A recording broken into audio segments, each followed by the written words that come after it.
दोस्तों नमस्कार। जिंदगी की भाग दौड़ में हाँफता कराहता गिरता पड़ता भागता आदमी अपने हक हकूकों के लिए सता सियासत की साजिशों का शिकार होता आदमी गांव दर गांव शहर दर शहर सियासी वादों इरादों सपनों और सब्ज बागों में लुटता फिर पिटता फंसता आदमी मगर सब कुछ सह के भी आखिर चुपचाप कैसे रह जाता है आदमी। सब कुछ सह के भी चुपचाप कैसे रह जाता है आदमी। जी हम बात कर रहे हैं आम आदमी की कि आम आदमी आम जनमानस की जो लोकतंत्र का जो पहिए होते हैं उसमें आम जनमानस की आधी भागीदारी होती है और आधी भागीदारी कार्यपालिका न्यायपालिका व्यवस्थापिका की होती है शासन प्रशासन की। लेकिन क्या आधी जो सहभागिता है वो क्या आम जनमानस की है भी कि नहीं है? क्या उसका सिर्फ अधिकार वोट तक ही सीमित रह गया है? और क्या आपको लगता है कि वोट का अधिकार ही उसका जनता का हथियार है भी या नहीं है? या जो वोट का अधिकार है वो क्या जो शासन से जुड़े लोग हैं उनके भ्रष्टाचार और उनकी जो लापरवाही समस्या ये हो गई ना। तो दोस्तों इस समय हम यहाँ धरना स्थल पे ही मौजूद हैं और आपको हम कुछ लोगों से बातचीत कराएंगे। दरअसल ये मुद्दा क्या है जो 2016 से लटका हुआ है और तमाम जो योजनाएं परियोजनाएं कार्यनीतियां बनाई जाती हैं वो क्या जिन लोगों के लिए बनाई जाती है उन लोगों से पूछा जाता है कभी या मनमानी थोपी जाती है? कुछ लोग यहाँ पे मौजूद हैं।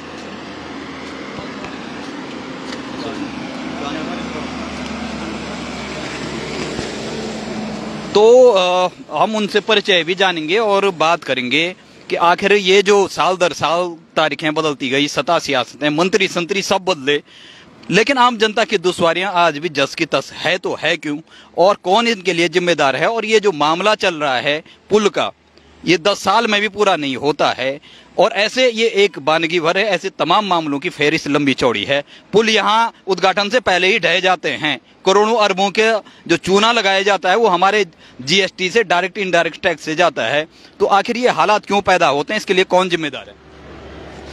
नमस्कार साहब, मैं गोपाल चौहान ग्राम डमार से बोल रहा हूँ जी। हमारे गांव के लिए 3 किलोमीटर सड़क के लिए 15-16 में शासन द्वारा सड़क और पुल की स्वीकृति मिली थी।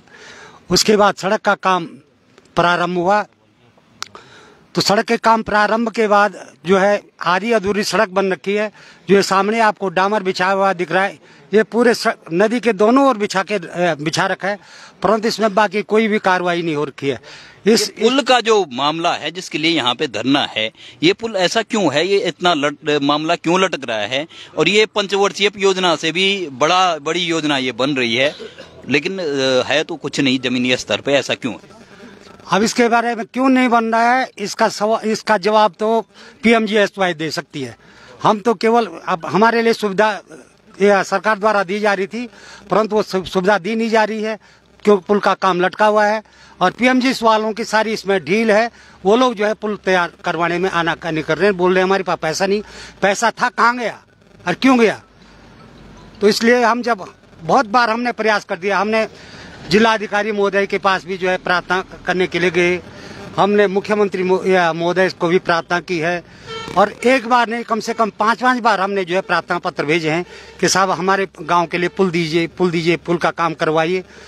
बड़ी मुश्किल से यहाँ पर 2022 में ये उसके पिलर वगैरह और पुल का जो ढांचा वहाँ पर रखा गया है, बना हुआ है पुल का जो ढांचा वो तैयार हुआ है। उसके बाद उसमें कोई कार्रवाई नहीं हो रही। उसमें वो अभी सीमेंट सरिया के लिए तरस रहे हैं, सीमेंट के लिए सरिया के लिए बालू के लिए और काम के लिए तरस रहे हैं पुल, परंतु जो है वो पुल अभी तक तैयार नहीं हो पाया। तो आश्वासन दर आश्वासन मिलते हैं लेकिन जो काम भी होते हैं वो घटिया काम होते हैं। आपको बताया किस प्रकार का उसमें रॉ मटेरियल कैसे मिलाया जाता है।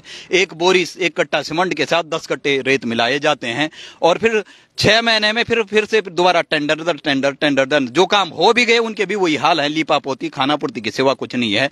जो नहीं हुए हैं आधे अधूरे हुए हैं उनके भी वही हाल हैं। तो ये चल क्या है? ये लोकतंत्र का तमाशा है, लोकतंत्र पर तमाचा है या लोकतंत्र ही जब लोकतंत्र की दहलीज लोकतंत्र के मंदिरों की दहलीज से बाहर है तो कौन किससे किस रूप में गुहार लगाएगा? तो लगाएगा कैसे? बहरहाल अच्छी बात यह है कि यहाँ पे ऐसा ही माहौल दिख रहा है जैसे उत्तराखंड आंदोलन के टाइम पे सभी लोग एक मत एकजुट होके एक मंच पे खड़े हैं, चाहे व्यक्तिगत मतभेद कितने ही हों। लेकिन ये अच्छी बात है, कुछ लोग और भी हमारे साथ हैं, उनसे भी हम बात करेंगे। तो आप थोड़ा परिचय भी दें और ये बताएं कि क्या आश्वासन दिया गया है। आप चूंकि चौहान जी ने कहा कई बार हमारी बातचीत हुई है शासन प्रशासन से, विभिन्न स्तरों से, विभिन्न माध्यमों के द्वारा, तो आश्वासन कैसा आश्वासन दिया गया, क्या लिखित में दिया गया, मौखिक में दिया गया, या आश्वासन किस प्रकार का आश्वासन आपको दिया गया? वीरपाल सिंह चौहान, अभी आप आश्वासन की बात कर रहे हैं, तो ये फाइल हमारी आश्वासन से भरी हुई है।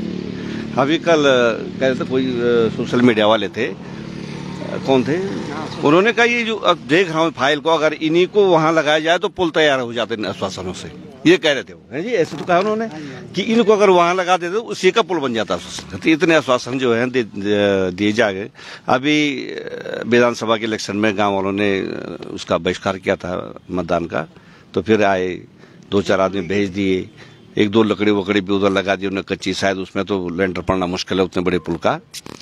फिर 2-4 दिन रहे, पोल हुआ और काउंटिंग हुई, वो निकल गए। सुनने मार के पैसा नहीं उनके पास। अभी लोकसभा के टाइम पे, विधानसभा के समय पे जो है, जब हमारे मुख्यमंत्री जी अगस्त में कहीं भी आए तो करोड़ों का मंच वहां बना। मैं सोचता हूं उतने पैसे में जो है पूरे जनपद रुद्रप्रयाग के जितने पुल हैं, जितने सड़कें हैं, वो बन जाती। आपने भी शायद देखा होगा, आए होंगे वहाँ। ये एक और अच्छी बात है, अगर जांच करवाई जाए, जो निर्माण कार्य करे भी हैं उनकी भी अगर मानक के गुणवत्ता के मानकों पे जांच करवाई जाए, तो भाई साहब वो भी मानकों पे कहीं खरे नहीं उतरते हैं। 6 महीने में क्या हाल होंगे, आप NH के ही हाल देख लेना, बरसात शुरू होते ही क्या हाल होंगे वो आप देख रहे हैं। लेकिन जनप्रतिनिधियों की भी एक समस्या आती है, क्योंकि जनप्रतिनिधि जैसे प्रत्याशी से जनप्रतिनिधि बनते हैं, वैसे उनके वादे इरादे भी हवाई हो जाते हैं, उनके वो भी छूमंतर हो जाते हैं, पता नहीं कहाँ उनके मुद्दे जाते हैं, कहाँ वो जाते हैं। तो जो यहाँ पे क्षेत्रीय जनप्रतिनिधि हैं, जिला पंचायत सदस्य भी हमारे साथ राणा जी हैं, वो लंबे तो रोथाण जी भी हमारे साथ मौजूद है, राणा जी भी मौजूद है, परिचय की मोहताज नहीं, एक लंबे चौड़ी उनकी रही है अपना सामाजिक सरोकारों से। और अच्छी बात यह है कि कुछ ही लोग सही, लेकिन इस प्रकार से संगठित करने के लिए ये हर जगह पहुंचते हैं। तो ये अच्छी बात यह है कि वो लगातार प्रयास कर रहे हैं। इसके लिए हम सभी लोग इनका धन्यवाद भी ज्ञापित करते हैं। और इसी प्रकार से ये आम जनता के साथ कंधे से कंधे मिला के, कदम से कदम मिला के हमेशा बने रहेंगे, ये अपेक्षा भी करते हैं। और उनसे भी जानते हैं कि आज यहाँ पे जो हालात पैदा हुए हैं इस इलाके में, उन हालातों के लिए जिम्मेदार कौन है। और इतने साल बीत गए, एक विधायक को रिपीट किया जाता है बार बार, ये इतिहास बार बार क्यों दोहराया जा रहा है। ये जो चक्रव्यूह है, ये भंवर जाल और भ्रमजाल है, इसमें आम आदमी क्यों लुटता पिसता जा रहा है, और कैसे ये समस्याएं हैं, इसके लिए कौन जिम्मेदार है, और भावी जो रणनीति है वो कैसे तय की जानी चाहिए, ताकि उत्तराखंड की दशा दिशा बदले, नीति और नियति बदले, और एक जो आदर्श राज्य बन पाए। बहुत बहुत धन्यवाद आपका, जो आप ग्रामवासियों का संज्ञान लेने के लिए यहाँ पे आए हैं। देखिए, ये जो पुल की जो मांग थी, और इसमें जो है तत्कालीन मुख्यमंत्री हरीश रावत जी की सरकार में यहाँ पे उद्घाटन हुआ था, और उस समय राजेंद्र भंडारी जी मंत्री थे, उनके द्वारा यहाँ पे उद्घाटन हुआ है। लेकिन उसके बाद 2017 में जो है सरकार परिवर्तित हुई, माननीय त्रिवेंद्र रावत जी इस प्रदेश के मुखिया बने थे, और उसके बाद देखिए धामी जी दूसरी बार जो है CM बन गए हैं। और ग्रामीणों की जो समस्या है वो लगातार जो है इस पुल के लिए धरने प्रदर्शन कर रहे हैं, अपनी मांग उठा रहे हैं। अभी हमने उनकी फाइल देखी, लगातार 6-7 सालों से जो है वो प्रयास कर रहे हैं। सरकार की जो स्थिति है, अभी इन लोगों ने बताया कि उपचुनाव के दौरान जो है माननीय मुख्यमंत्री जी के OSD यहाँ पे आए थे, और उन्होंने भी इनको आश्वासन दिया, लेकिन ये खाली कोरी घोषणाएं हैं। सरकार कहती है कि हमारे पास पैसा नहीं है। आप देखिए केदारनाथ विधानसभा उपचुनाव में सरकार, पूरे शासन प्रशासन ने किस तरह जो है यहाँ पे पैसे बहाए चुनाव जीतने के लिए। और ये राजनीति से हटकर मैं ये कहना चाहता हूँ कि भारतीय जनता पार्टी की जो सरकार है, हमारे ग्रामीणों का उनको संज्ञान लेना चाहिए। इतने सारे ग्रामीण यहाँ पे आए हुए हैं। आप देखिए, अगर देश में जो है किसी राज्य में सरकार तोड़नी हो तो उनके पास जो है अरबों रुपये आ जाता है, लेकिन अब वो कह रहे हैं कि जो है हमारे पास पैसा नहीं है। हम तो कह रहे हैं कि जब जो है 7-8 सालों से अगर आपके पास पैसा नहीं है, या आप बोल रहे हैं कि ठेकेदार की लापरवाही है, तो आप उस ठेकेदार को जो है टर्मिनेट क्यों नहीं कर देते हैं। तो हम जो है कांग्रेस पार्टी से हैं, लेकिन कांग्रेस पार्टी से हटकर भी एक सामाजिक सरोकारों में जो है हम इन लोगों के समर्थन के लिए यहाँ पे आए हुए हैं और हमारी जब जब भी यहाँ पे जरूरत पड़ेगी ग्राम सभा डमार के सभी सम्मानित बुजुर्गों को और माताओं बहनों का हमारा पूरा साथ मिलता रहेगा। तो राणा जी भी हमारे साथ हैं। राणा जी, क्या स्थितियां जो चल रही हैं ये लंबे समय से है और 2016 से चल रहा है ये, और ऐसे बहुत सारे ढेरों मामले हैं, एक लंबी फेहरिस्त है, ये चल क्या रहा है, ऐसा हो क्यों रहा है, आखिर कहाँ कमी रह जाती है, चाहे वो आम जनमानस में हो या फिर शासन प्रशासन में, कहाँ किस स्तर पे क्यों ये कमियां होती हैं? पहले तो मैं आपका बहुत बहुत धन्यवाद देता हूँ। और ये पहला मामला नहीं, इस जनपद में आज भी कई सड़कें ऐसी हैं जो सरकार की राह देख रही हैं। और आज हम डमार पुल के मोटर मार्ग संघर्ष समिति के जो लोग आए हैं, मैं पहले इन लोगों का धन्यवाद देता हूं। ऐसे इस जनपद के अंदर बहुत सारे लोग पीड़ित हैं, लेकिन यहाँ पे माताओं बहनों ने, यहाँ पे हमारे बुजुर्ग हैं, नौजवान साथियों ने जो दम दिखाया, अपनी मांगों के लिए सड़क पे उतरे। हम इस मांग को पूर्ण रूप से समर्थन देते हैं और जहाँ पे भी हमारी जरूरत इस ग्राम सभा को पड़ेगी, हमारा पूरा समर्थन ग्रामीणों के साथ है, ऐसा मैं विश्वास दिलाना चाहता हूं।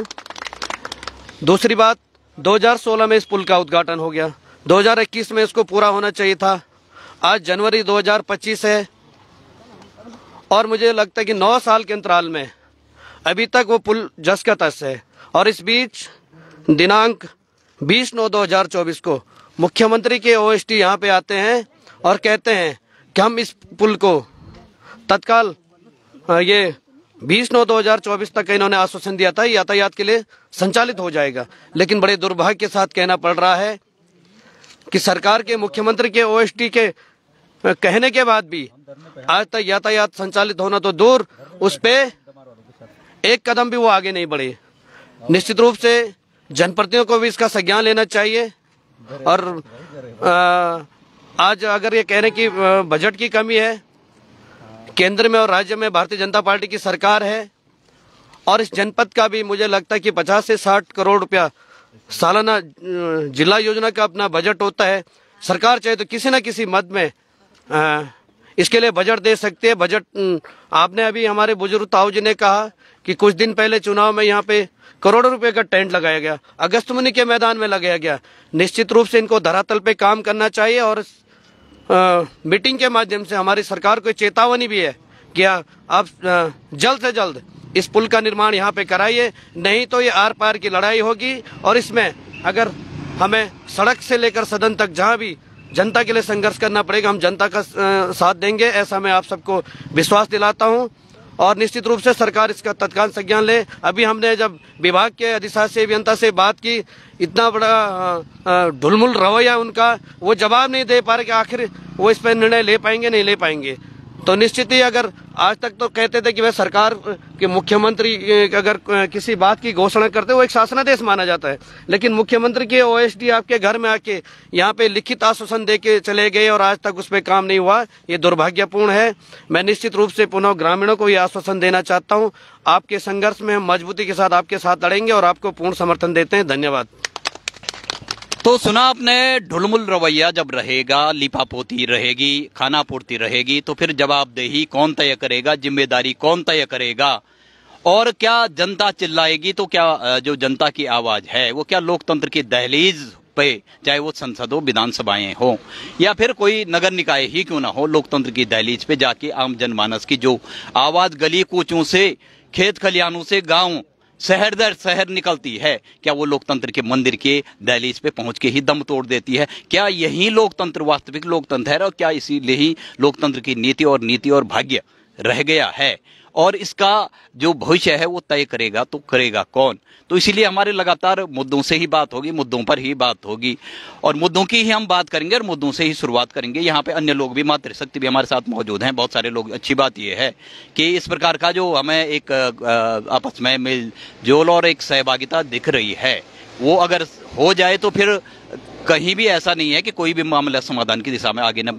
सिर्फ ये सीजन, यात्रा सीजन आपको पता है, वो भी 4 धाम यात्रा शुरू होने में ज़्यादा समय है नहीं, 30 अप्रैल से शुरू हो जाएगा और अभी भी ये कहीं यात्रा सीजन आ गए, लेकिन ये मामला ऐसा लटका हुआ है। कुछ अन्य भी लोग हैं यहाँ पे, हमारे साथ पूर्व प्रधान जी भी मौजूद हैं, रघुवीर जी नेगी, परसों मुलाकात हुई थी इनसे। तो आप बताएं नेगी साहब, ये जो चल रहा है ये काफी आपने देखा है, आप तो परखते हैं, जानते हैं, सब आप पता है कि मामला क्या है। तो आखिर कमी कहाँ रह जाती है, कौन अड़ंगा डाल रहा है और ये आरोप प्रत्यारोप तक ही सीमित क्यों हो गया है? मैं पहले तो आपको बहुत बहुत धन्यवाद देता हूं कि आपने संज्ञान लिया और आप यहाँ पे धरना स्थल पे आए, आपका बहुत बहुत धन्यवाद। जैसा कि हमारे पूर्व वक्ता उन्होंने कह दिया है कि मतलब यानी कि वर्ष आपको उन्होंने गिना दिए हैं कि कब से पुल सड़क का काम शुरू हुआ था और कब से पुल का काम शुरू हुआ था। काम कोई ज़्यादा नहीं है, उस पर इन्होंने क्या किया, जैसे इन लोगों ने बोला कि मुख्यमंत्री के ओएसडी दानू साहब गांव में खुद आए कि आप लोग वोट का बहिष्कार न करें और बहिष्कार हम आपका 20 तारीख से हम आपका काम शुरू करते हैं। ठीक आज 20 तारीख को इलेक्शन होना था, उसके 3 दिन पहले इन्होंने 4 आदमी भेजी, लकड़ी भेजी, काम शुरू किया, गांव वाले खुश हो गए। कुछ समय में वोट भी चलेगी। वोट के बाद जो है कि वो 4 आदमी कहने लगे भाई हमें तो ठेकेदार पैसा नहीं दे रहा। तो हमने कहा पैसा नहीं दे रहा, तो मैंने उनको फोन किया ठेकेदार को। ठेकेदार ने कहा कि पैसा भेज रहे। वो बेचारे परदेसी लोग थे और परदेसी होने के नाते हमने उनकी मदद की, उनको किसी प्रकार उनके घर भेजा। इसके अलावा भी ठेकेदार जी ने यहाँ पे 2 जगह किराए के मकान ले रखे हैं। एक मकान पे तो खुद वो लोग रहते थे, 4-5 लोग रहते थे, अभी वहाँ पे एक ही लोग रह रहा। 3 साल 4 साल से उस मकान मालिक का किराया अभी तक पेमेंट नहीं हुआ।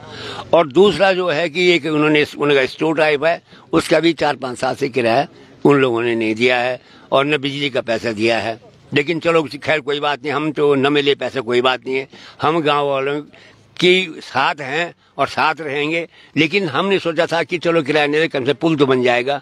लेकिन पुल पे भी मैंने आज एक बात सुनी है, जो सेटरिंग वहाँ पे हो रखा है लकड़ियों का, वो लकड़ियों का सेटिंग नहीं होना चाहिए था, उस पर लोहे का सेटिंग होना चाहिए था। कई बार पुल लोगों के गिर चुके हैं, वो सेटिंग भी उन्होंने गलत किया है और उसमें पहले उतना बड़ा लोड कैसे लेंगे वो। दूसरा उसमें हमने सुना कि उस पर कम से कम 1,500 रिफ्टिंग अभी होनी है पुल पे, और जब तक वो रिफ्टिंग पूरी नहीं हुई पुल पे लेंटर पड़ना मुश्किल है। तो ये काम इनके अधूरे छोड़ रखे हैं, जिससे हमें भय हो रहा है कि कहीं जो है कि ये लेंटर पड़ते पड़ते पुल न गिर जाए, क्योंकि काम उसे अधूरा हो रखा है। लिहाजा मैं, जैसे कि अभी हमारे चौहान साहब ने कहा कि 5 करोड़ रुपए खर्च किए गए, अब मुख्यमंत्री आए थे अगस्त में, तो 5 करोड़ वहाँ ने खर्च करके थोड़ा बहुत हमको देते तो आज हमारा पुल तैयार हो गया था। और ये उस टाइम ये पुल और सड़क स्वीकृति जब माननीय हरीश राव जी मुख्यमंत्री थे, उस समय इसकी शुरुआत हो गई थी। जैसे कि मैं आपको बताऊं, इसकी बात की सर्वे हमारे टेमरिया पे है, टेमरिया, और टेमरे में आज पुल बन गया और पुल जो टेमरे गाँव में गाड़ी पहुंच गई है, और गाड़ी पहुंचने के बाद वो गाड़ी नागरिक तक पहुंच गई है। ये भी उस जब माननीय नारायण तिवारी मुख्यमंत्री थे उस टाइम पे वो पुल स्वीकृत हुआ था, उसी टाइम वो पुल बन गया। आज हम पिछड़ गए और हमारा दूसरा गांव आगे बढ़ गया, वो बहुत अच्छी बात है, इसमें हमें दुख नहीं है। लेकिन ऐसा है कि पैसा बहुत है सरकार के पास में, ये फालतू पैसा खर्च करने के लिए बहुत है, लेकिन इन निर्माण कार्यों के लिए पैसा सरकार के पास नहीं है। ऐसा क्यों? तो ठीकरा एक दूसरे के सर फोड़ा जाता है, बहानेबाजी होती है, तिकड़मबाजी होती है और प्रचार प्रसार के जरिए ऐसा दिखाया जाता है कि सब कुछ बढ़िया है। डैमेज कंट्रोल और चेक एंड बैलेंस की जो नीति है, वो नीति कुछ ऐसी बनाई जाती है कि सब कुछ जब प्रचार प्रसार के जरिए ही होने लगे। और स्थितियां ये हैं कि जो तमाम चीजें आरोप प्रत्यारोप है उसके दायरे में जब आम जनता ही उलझ के रह जाती है और राजनीतिक शून्यता और राजनीतिक विकल्पहीनता के चौराहे पे जब जनता खड़ी हो जाती है, तो फिर समझ में नहीं आता जनता के कि अब किया जाए तो क्या किया जाए। सब पे दांव लगाया, सबको आजमाया, लेकिन आजमाने के बाद सब एक जैसा ही स्थितियां पैदा हो जाती हैं। और ऐसा क्या हो जाता कि प्रत्याशी जब जनप्रतिनिधि बन के लोकतंत्र के मंदिरों में जाता है तो वो सब कुछ क्यों भूल जाता है। ये बड़ी त्रासदीपूर्ण स्थिति इस लोकतंत्र के लिए रही है। और ये जो ये समस्याएं हैं, ये भाई साहब एक आदमी एक परिवार की समस्या नहीं है, ये सामुदायिक सामूहिक रूप से ये सभी लोगों की समस्या है। इसीलिए यहाँ पे सभी लोग मौजूद हैं, बहुत सारे लोग हैं यहाँ पे, मातृशक्ति से भी बहुत सारे लोग हैं, उनसे भी हम थोड़ा बातचीत करना चाहेंगे।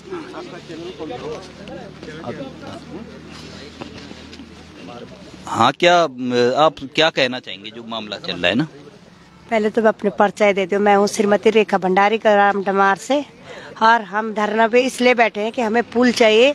हमें बहुत सारी असुविधाएं होती हैं, इसलिए हमें पुल चाहिए। और हम किस प्रकार की असुविधाएं होती हैं? आप बच्चे प्रसव पीड़ा होती है औरतों को, और बीमार होते, बूढ़े होते हैं, बच्चे होते, स्कूल जाने में परेशानी होती है, हमें राशन ले जाने में परेशानी होती है, बहुत सारी दिक्कतें आती है हमें।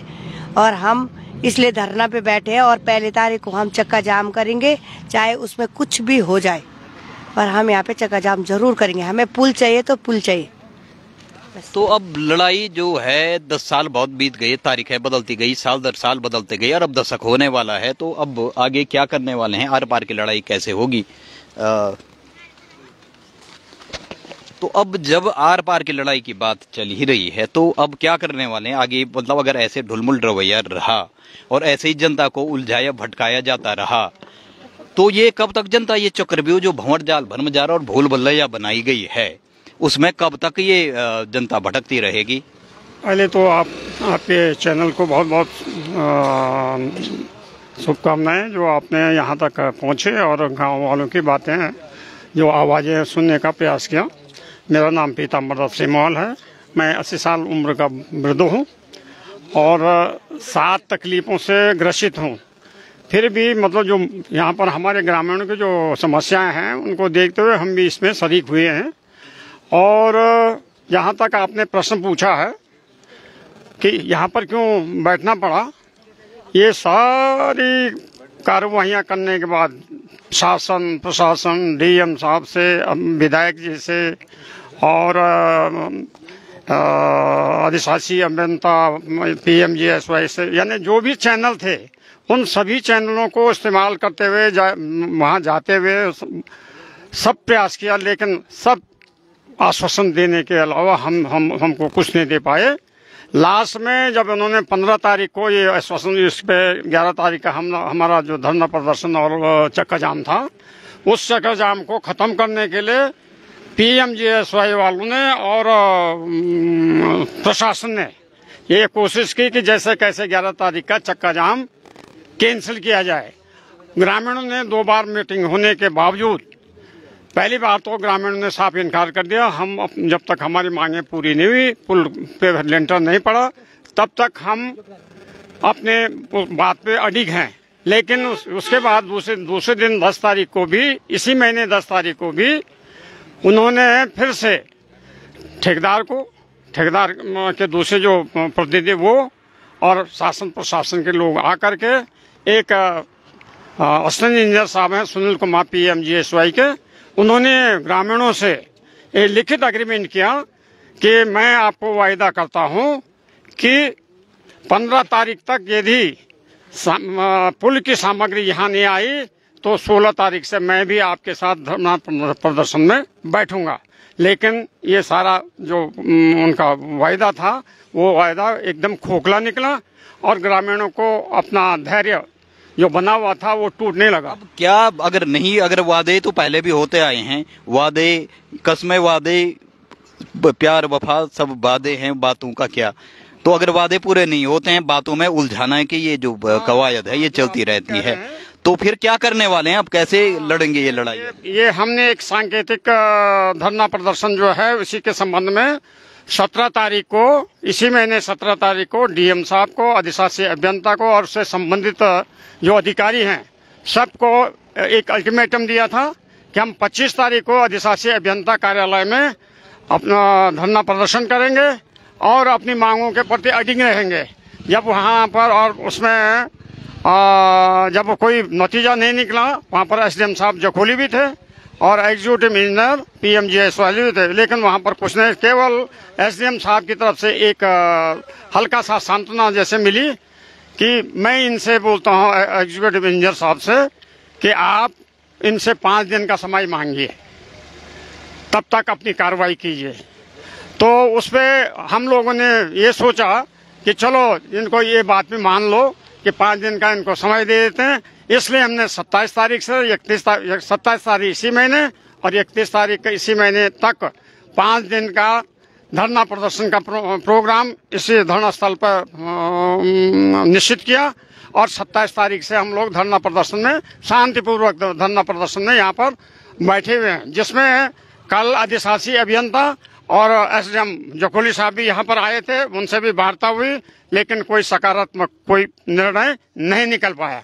अब जो है आखिरी डेट उनको ये दी गई है सभी शासन प्रशासन के अधिकारियों को और संबंधित कर्मचारियों को कि यदि 31 तारीख तक हमारी मांगों पे मनन नहीं होता है तो हम 1 तारीख को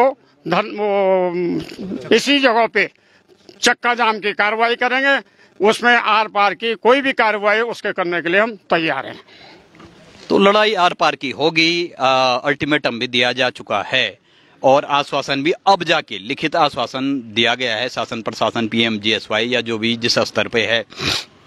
लेकिन अब ये देखना बाकी है कि अल्टीमेटम के बाद भी क्या शासन प्रशासन इस रूप में सक्रिय होता है कि नहीं होता है। नहीं तो ये आर पार की लड़ाई चक्का जाम और विभिन्न स्तरों विभिन्न माध्यमों के द्वारा लड़ने का जनता ने संकल्प ले लिया है। मुद्दे कई हैं, सवाल कई हैं, दुश्वारियां कई हैं, चुनौतियां कई हैं। ये उत्तराखंड के जल जंगल जमीन और माटी और यहाँ के संसाधनों का भी मुद्दा है।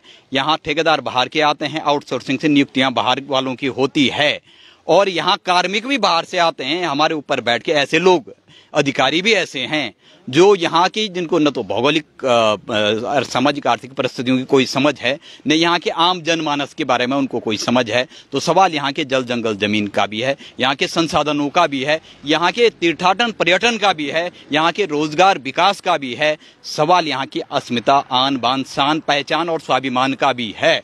और सवाल यहाँ से गंगा का भी है, पानी का भी है, पहाड़ की पानी और पहाड़ की जवानी का भी सवाल है। और ये सवाल 1994 में 93 में उत्तराखंड आंदोलन चरम था, उस समय भी ये सवाल मौजूद थे।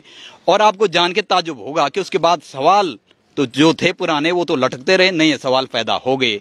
और कहीं स्थितियां ऐसी रही तो ये स्थितियां ना आ जाए कि ये गढ़वाल में ही न तो गढ़वाल रह पाए, न गढ़वाली रह पाए, न उत्तराखंड वास्तविक रूप में रह पाए, न उत्तराखंडी रह पाए। और यहाँ इस प्रकार का माहौल बन जाए कि हमारे ऊपर सर पे बैठ के कमी भी कोई भी किसी रूप में बैठ जाए और हम कैसे इस प्रकार से एक मोहरा बन के एक एक क्या कह सकते हैं, दो पार्टों के बीच में एक घुन जैसे पिस जाता है, वैसे आम जनता पिसती रहेगी। तो आम जनता अब तय करेगी, उसको आवाज उठानी पड़ेगी, खामोशी तोड़नी पड़ेगी और एकजुट एक मत होकर एक मंच पे उसी ढंग से आना पड़ेगा।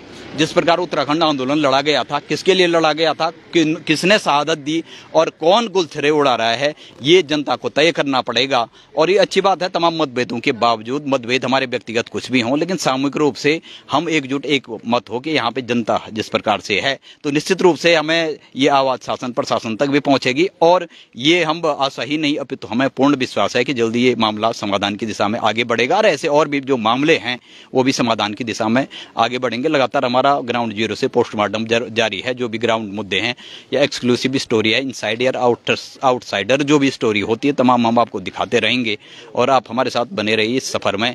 बहुत बहुत शुक्रिया, नमस्कार, जय हिंद, जय भारत, वंदे मातरम।